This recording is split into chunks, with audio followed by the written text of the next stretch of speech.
बाढ़ की प्राकृतिक आपदा से बस्तर कराह रहा है। बस्तर के खनिज संसाधनों पर कुदृष्टि लगी हुई है। दैनिक वेतनभोगी कर्मचारी अपने हकों और अधिकारों के लिए हड़ताल कर रहे हैं। आदिवासियों की जमीन लूटी और छीनी जा रही है। ऐसे समय बस्तर को मदद की जरूरत है, बस्तर को राहत की जरूरत है।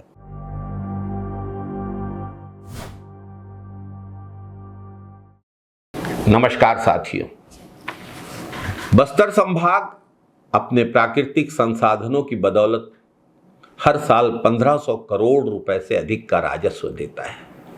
आज प्रकृति की मार झेल रहा है बस्तर और बस्तरवासी, लेकिन भाजपा सरकार उदासीन बनी हुई है। दोहरा दंश झेलने को मजबूर है बस्तर। बाढ़ ने बस्तर में हजारों परिवारों को बेघर कर दिया। उनकी आजीविका के साधन तबाह हो गए। सड़कें, पुल, पुलिया, लोगों के घर, बस्तियां, बच्चों की पुस्तकें, खाने का राशन, सब कुछ बह गया। इस संकट की घड़ी में प्रदेश कांग्रेस अध्यक्ष श्री दीपक बैज ने सरकार को एक मांग पत्र दिया है, जिसमें बस्तर के लिए विशेष बाढ़ राहत पैकेज की मांग की गई है। भाजपा सरकार सिर्फ अपने पूंजीपति साथियों को अरबों का पैकेज बांटने में माहिर है। बस्तर के गरीब आदिवासियों की सुध क्यों नहीं लेती भाजपा की सरकार? बस्तर में बाढ़ ने जो कहर बरपाया है, पिछले 100 साल में नहीं देखा गया था। घर डूब गए, खेत बर्बाद हो गए, बच्चों की किताबें, कापियां, बस्ते बह गए, लोगों के खाने का राशन बह गया, लोगों के घर बह गए। लोगों के पास न खाना है, न पानी, न रहने को घर। प्रदेश कांग्रेस अध्यक्ष श्री दीपक बैज ने कांग्रेस की ओर से दिए गए मांग पत्र में 7 बिंदुओं के जरिए बस्तर की इस पीड़ा को उजागर किया है।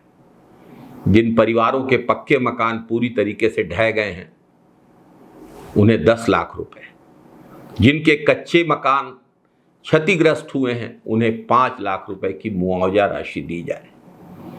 बाढ़ से किसानों को हुई फसल क्षति की मुआवजा राशि पर्याप्त दी जाए। कम मुआवजा राशि देकर औपचारिकता निभाने से काम नहीं चलेगा।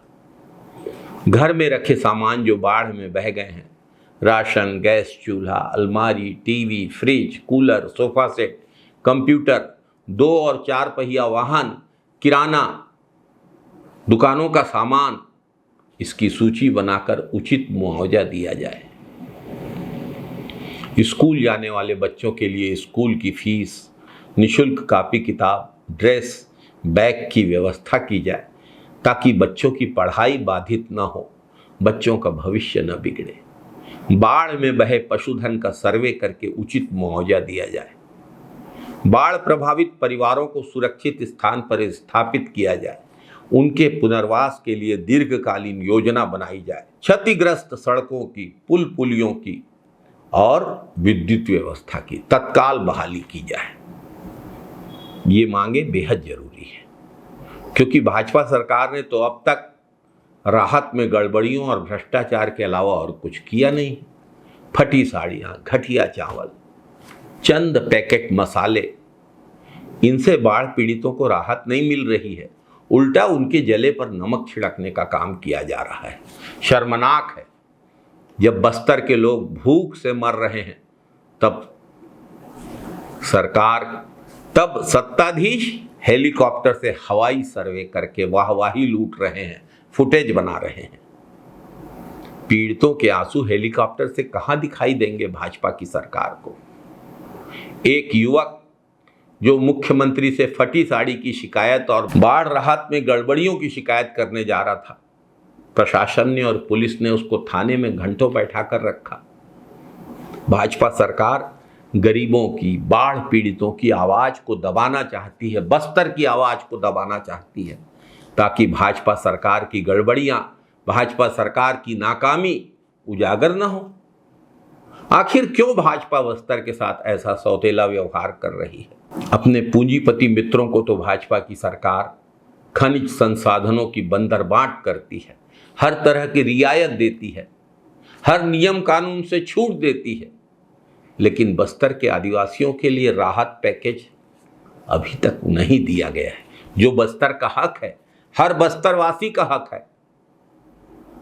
दरअसल भाजपा सबका साथ सबका विकास नहीं चाहती। अदानी का साथ और कारपोरेट का विकास भाजपा का उद्देश्य है। बस्तर की बाढ़ एक साधारण आपदा नहीं है। इस प्राकृतिक आपदा को भाजपा सरकार ने मानवीय त्रासदी में भी बदला है। सरकार की उदासीनता से लोगों की पीड़ा और गहरी हो गई है। जय बस्तर, जय छत्तीसगढ़, जय हिंद, वंदे मातरम साथियों।